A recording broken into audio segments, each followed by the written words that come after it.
The aim of the Artemis Monthly Distribution Fund is to generate as good an income as we can, investing across equities, that is global equities, and bonds, and that tends to be European and US and UK bonds.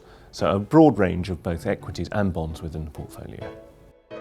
We scout the global universe for equities where we think the dividend yield is high, sustainable, potentially even growing. But obviously the total return is what matters.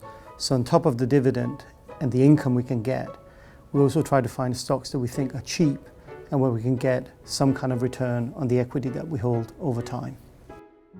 Jakob looks after the equity component of the portfolio and I look after the bond component of the portfolio. James and I work very closely together when we look at companies and the overall markets.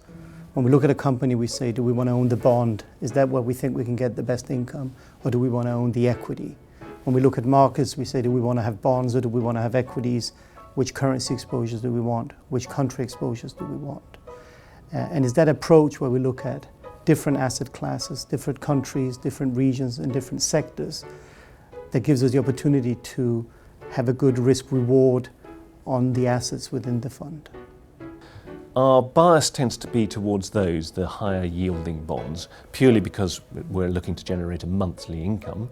But clearly if economic circumstances change, then we will change the makeup of the portfolio accordingly and would be much more cautious in a recession, for instance, where we would change to a higher proportion in government bonds.